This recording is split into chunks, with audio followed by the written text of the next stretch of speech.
everyone. Improvement details ആയിട്ട് ഞാൻ വന്ന സമയത്ത് നിങ്ങളിൽ പലരും എന്നോട് ചോദിച്ചിട്ടുണ്ടായിരുന്നത് ഇംപ്രൂവ്മെന്റിന് പഠിക്കാൻ വേണ്ടി ഒരു അടിപൊളി സ്റ്റഡി പ്ലാൻ വേണമെന്നാണ്. അപ്പോൾ അതേ നിങ്ങൾക്കൊരു അടിപൊളി സ്റ്റഡി പ്ലാനുമായിട്ടാണ് ഞാൻ വന്നിട്ടുള്ളത്.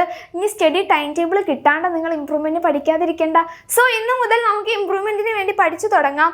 അതിനുവേണ്ടി നിങ്ങൾ ആദ്യം ശ്രദ്ധിക്കേണ്ടത് ഇങ്ങനെയുള്ള കുറച്ച് കാര്യങ്ങളാണ്. ആദ്യം നിങ്ങൾ ടെൻഷനൊക്കെ ഒഴിവാക്കുക. കാരണം നിങ്ങളുടെ റിസൾട്ട് വന്നിട്ടില്ല. റിസൾട്ട് വന്ന് കഴിഞ്ഞിട്ട് ഏകദേശം ഒരു 1 month കഴിഞ്ഞിട്ട് നമ്മുടെ ഇംപ്രൂവ്മെൻറ്റ് എക്സാം ഉണ്ടായിരിക്കുള്ളൂ. അപ്പോൾ ഏകദേശം ഒരു 30 above days നമ്മുടെ മുന്നിലുണ്ട്. ഈ ഒരു 30 above days എന്ന് പറയുന്നത് സഫീഷ്യൻറ്റ് ടൈമാണ്. ഇംപ്രൂവ്മെൻറ്റ് എക്സാം അടിച്ച് പൊളിച്ച് നിങ്ങൾക്ക് സൂപ്പർ മാർക്ക് കിട്ടാനുള്ള ഈ ഒരു ടൈമൊക്കെ ഇത്രയും മതി. ഓക്കെ, ഇതൊക്കെ ഒരു സഫീഷ്യൻറ്റ് ടൈം തന്നെയാണ്. പിന്നെ നെക്സ്റ്റ് നിങ്ങൾ ശ്രദ്ധിക്കേണ്ട ഒരു കാര്യമാണ് പ്രിപ്പയർ ടു ഡു ലിസ്റ്റ്. അതായത് നാളെ ഞാൻ ഏതൊക്കെ ചാപ്റ്റേഴ്സാണ് പഠിക്കാൻ പോണത് എന്ന് തലേ ദിവസം തന്നെ നിങ്ങൾ പ്രിപ്പയർ ചെയ്ത് സെറ്റാക്കി വെക്കണം. ഒന്ന് പ്രീ പ്ലാൻ ചെയ്ത് വെച്ച് കഴിഞ്ഞാൽ ആ ഒരു ടൈം നമുക്കിവിടെ മാനേജ് ചെയ്യാം.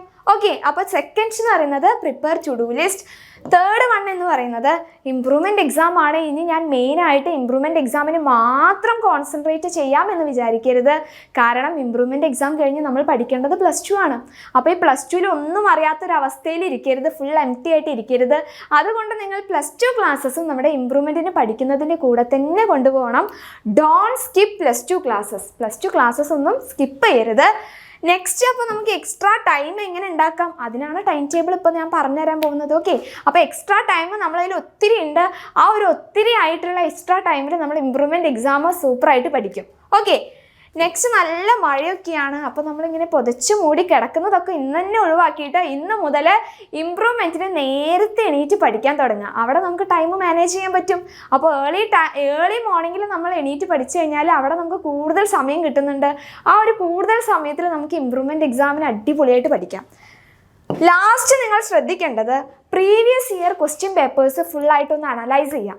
അനലൈസ് ചെയ്തിട്ട് ഒന്ന് ജസ്റ്റ് നോട്ട് ചെയ്ത് വെക്കുക. എന്നാൽ നിങ്ങൾക്ക് ഏതൊക്കെ ടോപ്പിക്കാണ്, ഏതൊക്കെ ചാപ്റ്റേഴ്സാണ് ഇമ്പോർട്ടൻ്റ് എന്ന് നിങ്ങൾക്ക് മനസ്സിലാവും.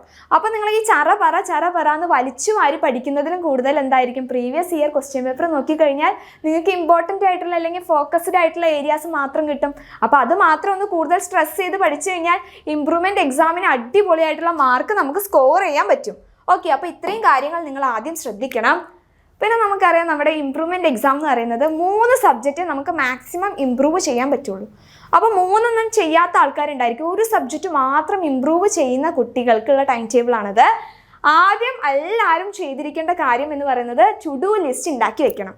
തലേ ദിവസം തന്നെ ഞാൻ നാളെ ഏതൊക്കെ ചാപ്റ്റേഴ്സാണ് പഠിക്കാൻ പോകുന്നത്, ഏതൊക്കെ ടോപ്പിക്സ് ആണ് പഠിക്കാൻ പോണത് എന്നതിനെ കുറിച്ചിട്ടുള്ള ഒരു ടു ഡു ലിസ്റ്റ് തലേ ദിവസം തന്നെ ശ്രദ്ധിക്കണം.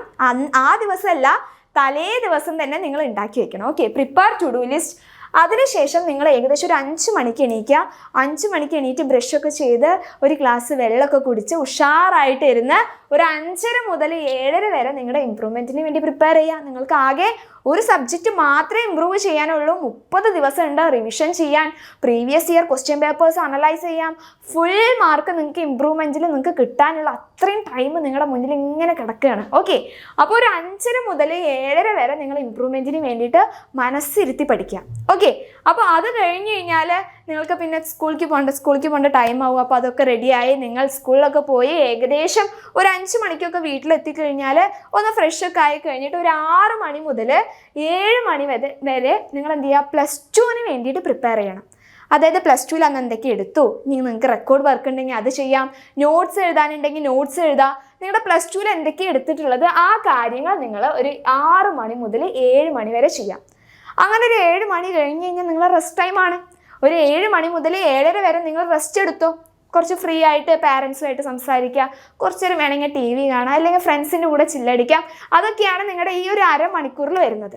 പിന്നെ 7:30ക്ക് വീണ്ടും ഓടിപ്പോയിട്ട് 7:30 മുതൽ 8:30 വരെ നിങ്ങൾ എഗെയിൻ +2ന് വേണ്ടി പഠിക്കുക. +2ൻ്റെ നോട്ട്സൊക്കെ ഒന്നും കൂടി വായിക്കുക, എല്ലാം ഒന്ന് സെറ്റാക്കി വയ്ക്കുക. ആ ദിവസം എന്തൊക്കെ പഠിപ്പിച്ചു ആ കാര്യങ്ങളെല്ലാം നിങ്ങളുടെ മൈൻഡിലൊന്ന് സെറ്റാക്കി വയ്ക്കുക. പിന്നെ നിങ്ങൾക്കൊരു 8:30 കഴിഞ്ഞ് കഴിഞ്ഞാൽ നിങ്ങളുടെ ഡിന്നറാണ്. ഫുഡൊക്കെ കഴിച്ച് ഉഷാറായിട്ട് ഒരു 9 മണിയാവുമ്പോൾ പഠിക്കാൻ വീണ്ടും പോയിരിക്കുക. 9 മണി മുതൽ 11 മണി വരെ നിങ്ങൾ എന്ത് ചെയ്യുക, ഇമ്പ്രൂവ്മെൻറ്റിന് വേണ്ടിയിട്ട് കോൺസെൻട്രേറ്റ് ചെയ്ത് പഠിക്കുക. ഓക്കെ, 9 മണി മുതൽ 11 മണി വരെ ഇമ്പ്രൂവ്മെൻറ്റിന് കഴിഞ്ഞ് കഴിഞ്ഞാൽ 11 മണി മുതൽ 11:30 വരെ നിങ്ങളുടെ റിവിഷൻ ടൈമാണ്. ഓക്കെ, അപ്പോൾ 11 മണി മുതൽ 11:30 വരെ നിങ്ങൾ എന്ത് ചെയ്യുക, റിവൈസ് ചെയ്യുക. പഠിച്ച കാര്യങ്ങൾ ഒന്നും കൂടി എന്ത് ചെയ്യുക, റിവൈസ് ചെയ്താൽ മാത്രമാണ് നമ്മുടെ ബ്രെയിനിൽ അത് സ്റ്റോർ ചെയ്ത് നിൽക്കാൻ പറ്റുള്ളൂ. അപ്പോൾ ഈ ഒരു ടൈം കഴിഞ്ഞ് കഴിഞ്ഞാൽ നിങ്ങൾക്ക് 11:30 കഴിഞ്ഞിട്ട് ഇനിയും പഠിക്കണമെന്ന് തോന്നുകയാണെങ്കിൽ പഠിക്കാം. ഓക്കെ, അപ്പോൾ പ്രീവിയസ് ഇയർ ക്വസ്റ്റ്യൻ പേപ്പേഴ്സൊക്കെ ഒന്ന് അനലൈസ് ചെയ്യുക. 11 മണി കഴിഞ്ഞ് കഴിഞ്ഞാൽ അല്ലെങ്കിൽ 11:30 കഴിഞ്ഞ് റിവിഷൻ കഴിഞ്ഞ് കഴിഞ്ഞാൽ നിങ്ങൾ പ്രീവിയസ് ഇയർ ക്വസ്റ്റ്യൻ പേപ്പറൊക്കെ ഒന്ന് കംപ്ലീറ്റ് ആയിട്ട് അനലൈസ് ചെയ്യാം. ഓക്കെ, അപ്പോൾ ഇതാണ് ഒരു സബ്ജക്റ്റ് മാത്രം ഇമ്പ്രൂവ് ചെയ്യുന്ന കുട്ടികൾ ചെയ്യേണ്ട ടൈം ടേബിൾ എന്ന് പറയുന്നത്. ഇനി 2 സബ്ജക്റ്റ് ഇമ്പ്രൂവ് ചെയ്യുന്ന കുട്ടികളോ, 2 സബ്ജക്റ്റ് ഇമ്പ്രൂവ് ചെയ്യുന്ന ആൾക്കാരുണ്ടായിരിക്കും. അപ്പോൾ അവർക്ക് വേണ്ടിയിട്ടുള്ള ടൈം ടേബിളാണിത്. അവർ 5 മണിക്ക് എണീക്കണം. 5 മണി മുതൽ 6 മണി വരെ നമ്മുടെ ഇമ്പ്രൂവ്മെൻറ്റ് പേപ്പർ 1, ആദ്യം നിങ്ങൾ ഇമ്പ്രൂവ് ചെയ്യാൻ വിചാരിച്ചിട്ടുള്ള പേപ്പർ അല്ലെങ്കിൽ നിങ്ങൾക്ക് പഠിക്കാൻ ഏറ്റവും ബുദ്ധിമുട്ടായിട്ടുള്ള പേപ്പർ ഏതാണ് അത് നിങ്ങൾ പഠിക്കുക. ഓക്കെ, അപ്പോൾ ഇമ്പ്രൂവ്മെൻറ്റ് പേപ്പർ 1 ആണ് നിങ്ങൾ ആദ്യം 5 മണി മുതൽ 6 മണി വരെ പഠിക്കേണ്ടത്. ഏർലി മോർണിംഗിൽ ഇരുന്ന് പഠിച്ചു കഴിഞ്ഞാൽ നമ്മുടെ മൈൻഡിൽ ഈസി ആയിട്ട് ക്യാച്ച് ചെയ്യാൻ പറ്റും. അപ്പോൾ പഠിച്ച കാര്യങ്ങൾ മറക്കാതിരിക്കാൻ വേണ്ടി ഏർലി മോർണിംഗിൽ എന്ത് ചെയ്യുക, പഠിക്കാം. അപ്പോൾ ഒരു 5 മണി മുതൽ 6 മണി വരെ നിങ്ങൾക്ക് ഇമ്പ്രൂവ്മെൻറ്റ് പേപ്പർ 1 പഠിക്കാം. ദെൻ ഒരു 6 മണി മുതൽ 7 മണി വരെ നിങ്ങളുടെ ഇമ്പ്രൂവ്മെൻറ്റ് പേപ്പർ 2, രണ്ടാമത്തത് നിങ്ങൾ ഇമ്പ്രൂവ് ചെയ്യാൻ വിചാരിച്ചിട്ടുള്ള സബ്ജക്റ്റ് ഏതാണ് ആ ഒരു സബ്ജക്റ്റ് എന്ത് ചെയ്യുക, 6 മണി മുതൽ 7 മണി വരെ പഠിക്കാം. അതിന് നിങ്ങൾ 7 മണി കഴിഞ്ഞ് സ്കൂളിലേക്കൊക്കെ പോയി then evening 6 PM to 7 PM വരെ +2 അന്ന് എന്തൊക്കെ എടുത്തു ആ കാര്യങ്ങളെല്ലാം നിങ്ങൾ എന്ത് ചെയ്യുക, പക്കയാക്കി വെക്കുക. അങ്ങനെ അത് കഴിഞ്ഞ് ഒരു 7 മണി മുതൽ 7:30 വരെ നിങ്ങളുടെ റെസ്റ്റ് ടൈമാണ്. ആ സമയത്ത് നിങ്ങൾക്ക് എന്ത് ചെയ്യുക, കുറച്ച് നേരം ഒന്ന് ഫ്രീ ആയിട്ടിരിക്കാം, മ്യൂസിക് കേൾക്കാം, അതൊക്കെ നിങ്ങളുടെ ഇഷ്ടം. ഓക്കെ, അപ്പോൾ 7 മണി മുതൽ 7:30 വരെ നിങ്ങളുടെ റെസ്റ്റ് ടൈം. അതിനുശേഷം ഓടി വന്നിട്ട് 7:30 മുതൽ 8:30 വരെ നിങ്ങൾ എന്ത് ചെയ്യുക, +2 വേണ്ടി വീണ്ടും എഗെയിൻ പഠിക്കുക. ഒന്നും കൂടി ഒന്ന് റിവൈസ് ചെയ്യുന്ന രീതിയിൽ +2 വേണ്ടി പഠിക്കുക. ദെൻ 9 മണി മുതൽ 10 മണി വരെ നിങ്ങൾ ഇമ്പ്രൂവ്മെൻറ്റ് പേപ്പർ 1 വേണ്ടി പഠിക്കുക. ഇതിൻ്റെ ഇടയിൽ ഒരു ഗ്യാപ്പ് വരുന്നുണ്ട്. ഈ ഒരു സമയം നിങ്ങൾക്ക് എന്തിനു വേണ്ടിയിട്ടുള്ളതാണ്, ഫുഡ് കഴിക്കാനാണ്. ഫുഡൊക്കെ കഴിച്ച് വയറൊക്കെ സെറ്റാക്കിയിട്ട് നിങ്ങൾ എന്ത് ചെയ്യുക, 9 മണി മുതൽ 10 മണി വരെ ഇമ്പ്രൂവ്മെൻറ്റ് പേപ്പർ 1 പഠിക്കുക. 10 മണി മുതൽ 11 മണി വരെ നിങ്ങൾ ഇമ്പ്രൂവ്മെൻറ്റ് പേപ്പർ 2 വേണ്ടി പഠിക്കുക. അങ്ങനെ 11 മണി മുതൽ 11:30 ആയിക്കഴിഞ്ഞാൽ നിങ്ങൾ റിവൈസ് ചെയ്യുക. ഇമ്പ്രൂവ്മെൻറ്റിന് പഠിച്ച ചാപ്റ്റേഴ്സ് ഏതൊക്കെ അല്ലെങ്കിൽ ടോപ്പിക്സ് ഏതാണ് അത് റിവൈസ് ചെയ്യുക. പ്രീവിയസ് ഇയർ ക്വസ്റ്റ്യൻ പേപ്പേഴ്സ് നോക്കുക, അതിൽ ഏതൊക്കെ പാർട്ടിൽ നിന്നാണ് ഇമ്പോർട്ടൻ്റ് ആയിട്ട് ക്വസ്റ്റ്യൻസ് വന്നിട്ടുള്ളതെന്നും ജസ്റ്റ് ഒന്ന് മാർക്ക് ചെയ്ത് വെക്കുക. അതാകുമ്പോൾ ലാസ്റ്റ് നിങ്ങൾക്ക് പേപ്പർ നോക്കുന്ന സമയത്ത് പഠിക്കുന്ന സമയത്ത് ലാസ്റ്റ് എന്ത് ചെയ്യുക, ഈ പറയുന്ന ടോപ്പിക്സ് ഈ പറയുന്ന പോയിന്റ്സ് മാത്രം പഠിച്ചാൽ മതി. ഓക്കെ, ഇതാണ് 2 സബ്ജക്റ്റ് ഇമ്പ്രൂവ് ചെയ്യുന്ന ആൾക്കാർക്കുള്ള ടൈം ടേബിൾ. ഇനി 3 സബ്ജക്റ്റ് ഇമ്പ്രൂവ് ചെയ്യണം എന്നുള്ള ആൾക്കാർക്കുള്ള അങ്ങനെയുള്ള സ്റ്റുഡൻസിനുള്ള ടൈം ടേബിളാണ്. ആദ്യം ചെയ്യേണ്ടത് ടു ഡു ലിസ്റ്റ് അല്ലേ. ടു ഡു ലിസ്റ്റ് എന്ത് ചെയ്യുക, ആദ്യം നിങ്ങൾ ചെയ്ത് വെക്കണം. അത് തലേ ദിവസം തന്നെ ചെയ്ത് വെക്കണം, അല്ലെങ്കിൽ നമ്മുടെ ടൈം അവിടെ പോകും. ഓക്കെ, അപ്പോൾ റിവൈസ് ചെയ്ത് കഴിഞ്ഞ് ഇപ്പോൾ ഒരു സബ്ജക്റ്റ് ആയാലും 2 സബ്ജക്റ്റ് ആയാലും 3 സബ്ജക്റ്റ് ഇമ്പ്രൂവ് ചെയ്യുന്ന ആൾക്കാർ എന്ത് ചെയ്യണം, റിവൈസ് ഒക്കെ ചെയ്ത് കഴിഞ്ഞിട്ട് നാളെ ഞാൻ ഏതൊക്കെ പഠിക്കണം എന്നതിനെ കുറിച്ചിട്ടുള്ള ഒരു ടു ഡു ലിസ്റ്റ് തലേ ദിവസം തന്നെ ഉണ്ടാക്കി വെക്കുക. ഓക്കെ, അപ്പോൾ ആദ്യം ഇമ്പോർട്ടൻ്റ് ആയിട്ട് ചെയ്യേണ്ടത് പ്രിപ്പയർ ടു ഡു ലിസ്റ്റാണ്. അവരും എന്ത് ചെയ്യണം, ഏർലി മോർണിംഗിൽ ഒരു 5 മണിക്ക് എണീറ്റ് ഒരു 5 മണി മുതൽ 6 മണി വരെ നിങ്ങൾ ഇമ്പ്രൂവ്മെൻറ്റ് പേപ്പർ 1 വേണ്ടി പഠിക്കുക. ദെൻ 6 മണി മുതൽ 7 മണി വരെ ഇമ്പ്രൂവ്മെൻറ്റ് പേപ്പർ 2. ദെൻ 7 മണി മുതൽ 8 മണി വരെ ഇമ്പ്രൂവ്മെൻറ്റ് പേപ്പർ 3. ഈ ഒരു ടൈം, അതായത് 8 മണിക്ക് ചിലപ്പോൾ സ്കൂൾസൊക്കെ കുറേ ദൂരെയുള്ള കുട്ടികളൊക്കെ ഉണ്ടാവും. സ്കൂൾ ദൂരെയുള്ള കുട്ടികളൊക്കെ എന്ത് ചെയ്യണം, ഈ ഒരു ടൈം നിങ്ങൾ ഈവനിങ്ങിലൊന്ന് മാനേജ് ചെയ്താൽ മതി. ഓക്കെ, അപ്പോൾ 8 മണിക്ക് ഓക്കെയാണ്, കുഴപ്പമൊന്നും ഇല്ലാന്നുണ്ടെങ്കിൽ ഈ ഒരു ടൈം ടേബിൾ ഫോളോ ചെയ്യാം. അല്ലാത്ത കുട്ടികൾ എന്ത് ചെയ്യണം, ഈ ഒരു 8 മണി, ഈ ഒരു 7 മണി ടു 8 മണി, ഈ ഒരു 1 അവർ എന്ത് ചെയ്യും, ഈവനിങ്ങിൽ മാനേജ് ചെയ്താൽ മതി. ഓക്കെ, ദെൻ നിങ്ങൾ സ്കൂൾസൊക്കെ കഴിഞ്ഞ് വീട്ടിലെത്തിയ സമയത്ത് ഒരു 6 മണി മുതൽ 7 മണി വരെ നിങ്ങൾ എന്ത് ചെയ്യുക, +2 വേണ്ടിയിട്ട് പ്രിപ്പയർ ചെയ്യുക. ദെൻ 7 മണി ടു 7:30 വരെ നിങ്ങളുടെ റെസ്റ്റ് ടൈം ആയിരിക്കും. 7:30 to 8:30 വരെ നിങ്ങൾ എന്ത് ചെയ്യണം, ഇമ്പ്രൂവ്മെൻറ്റ് പേപ്പർ 1 വേണ്ടി പഠിക്കണം. അപ്പോൾ ഇവിടെ ഒരു 1 അവർ മാത്രമാണ് നിങ്ങൾക്ക് +2 വേണ്ടി പഠിക്കാൻ കിട്ടുന്നത്. ആ ഒരു 1 അവർ നിങ്ങൾ പക്കയായിട്ട് അന്ന് എന്തൊക്കെ പഠിപ്പിച്ചു, എന്തൊക്കെ നോട്ട്സ് എഴുതാനുണ്ട്, ഹോംവർക്ക് ഉണ്ട്, എല്ലാം അത് നിങ്ങൾ എന്ത് ചെയ്യണം, പക്കയാക്കിയിട്ട് വെക്കണം. എന്നാൽ മാത്രമേ നമുക്ക് ഇമ്പ്രൂവ്മെൻറ്റിന് കൂടുതൽ കോൺസെൻട്രേറ്റ് ചെയ്യാനും പറ്റുള്ളൂ, എക്സ്ട്രാ ടൈം കിട്ടുള്ളൂ. ഓക്കെ, അപ്പോൾ നമ്മുടെ 9 to 10 വരെ നിങ്ങൾ ഇമ്പ്രൂവ്മെൻറ്റ് പേപ്പർ 2 പഠിക്കുക. ദെൻ 10 to 11 PM വരെ നിങ്ങൾ ഇംപ്രൂവ്മെൻറ്റ് പേപ്പർ 3ക്ക് വേണ്ടി പഠിക്കുക. ദെൻ 11 PM to 11:30 വരെ നിങ്ങളുടെ റിവിഷൻ ടൈമാണ്. പഠിച്ച കാര്യങ്ങൾ എന്തൊക്കെയാണ് ഞാൻ ഇന്ന് പഠിച്ചിട്ടുള്ളത് എല്ലാം ഒന്ന് എന്ത് ചെയ്യുക, റിഫ്രഷ് ചെയ്യുക, റിവൈസ് ചെയ്തെടുക്കുക.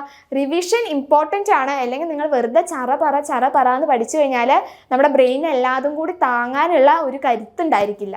അപ്പോൾ നിങ്ങൾ എന്ത് ചെയ്യണം, പഠിച്ച കാര്യങ്ങൾ ഒന്ന് റിവൈസ് ചെയ്യണം. അതാണ് 11 മണി മുതൽ 11:30 വരെ. ദെൻ 11:30 കഴിഞ്ഞിട്ട് നമുക്ക് പണിയുണ്ട്. ടു ഡു ലിസ്റ്റ് ഉണ്ടാക്കി വെക്കണം. പ്രീവിയസ് ഇയർ ക്വസ്റ്റ്യൻ പേപ്പേഴ്സും അനലൈസ് ചെയ്യണം. ഓക്കെ, ഇത്രയാണ് നിങ്ങളുടെ ടൈം ടേബിൾ നിങ്ങൾ ഇന്ന് മുതൽ ഫോളോ ചെയ്യേണ്ടത്. ദെൻ ഇതൊക്കെ കഴിഞ്ഞ് നമ്മുടെ സാറ്റർഡേയും സൺഡേയും വരികയാണ്. ലീവുള്ള നിങ്ങളുടെ ടൈമാണ്. ശനിയും ഞായറും വന്നു കഴിഞ്ഞാൽ ഫുൾ ഡേ നമ്മൾ ഫ്രീ ആയിരിക്കും. ആ ഒരു ടൈമിൽ നിങ്ങൾക്ക് ഇഷ്ടപ്പെട്ട രീതിയിൽ നിങ്ങളുടെ ടൈം ടേബിൾ മാറ്റിയെടുക്കാം. പക്ഷേ മോർണിംഗ് നിങ്ങളപ്പോൾ ഒരു 7 മണിക്കൊക്കെ എണീറ്റാൽ മതി. ഓക്കെ, ഒരു 7 മണി മുതൽ 9 മണി വരെ ഇമ്പ്രൂവ്മെൻറ്റിന് വേണ്ടി പഠിക്കുക. ദെൻ ഒരു 10 മണി മുതൽ 1 മണി വരെ ഉച്ചവരെ വീണ്ടും ഇമ്പ്രൂവ്മെൻറ്റിന് പഠിക്കാം. ഇതൊക്കെ നിങ്ങളുടെ സ്റ്റഡി ടൈമാണ്. ഓക്കെ, അപ്പോൾ 7 to 9, 10 to 1 മണി, ദെൻ 2:30 to 3:30, ഈവനിങ് ആവുന്ന സമയത്ത് 4:30 to 5:30 വരെ പഠിക്കാം. 7 PM to 8:30 വരെ പഠിക്കാം. 9:30 to 11:30 വരെ പഠിച്ചു കഴിഞ്ഞാൽ നിങ്ങൾക്ക് ഇമ്പ്രൂവ്മെൻറ്റ് എക്സാമിൽ നല്ലൊരു മാർക്ക് സ്കോർ ചെയ്യാൻ പറ്റും, ഇമ്പ്രൂവ് ചെയ്യാനും പറ്റും. ഓക്കെ, അപ്പോൾ ഇമ്പ്രൂവ്മെൻറ്റിന് നമ്മൾ പഠിക്കുന്നത് മാർക്ക് കൂടുതൽ കിട്ടാനാണ്. അപ്പോൾ അതിന് വേണ്ടിയിട്ട് നിങ്ങൾ എന്ത് ചെയ്യണം, കാമായിട്ടിരിക്കുക, ടെൻഷനൊന്നും അടിക്കേണ്ട. കൂടുതൽ ടൈം നമ്മുടെ മുന്നിലുണ്ട്. 6 സബ്ജക്റ്റ് പഠിച്ച നിങ്ങൾക്കാണോ ഇനി 3 സബ്ജക്റ്റ് അല്ലേ? വെറും 3 സബ്ജക്റ്റ് മാത്രമേ നിങ്ങൾക്ക് ഇമ്പ്രൂവ് ചെയ്യാനുള്ളൂ. അപ്പോൾ കാമായിട്ടിരിക്കുക. ഹാർഡായിട്ട് വർക്ക് ചെയ്താൽ കിട്ടാത്ത മാർക്കൊന്നുമില്ല. ഓക്കെ, അപ്പോൾ നിങ്ങൾക്ക് എല്ലാവർക്കും എന്ത് ചെയ്യുക, ഓൾ ദി ബെസ്റ്റ്. ഇന്ന് മുതൽ എല്ലാവരും ഈ ടൈം ടേബിൾ ഫോളോ ചെയ്ത് ഇമ്പ്രൂവ്മെൻറ്റിന് നല്ലൊരു മാർക്കും നല്ലൊരു ഗ്രേഡും സ്കോർ ചെയ്യട്ടെ.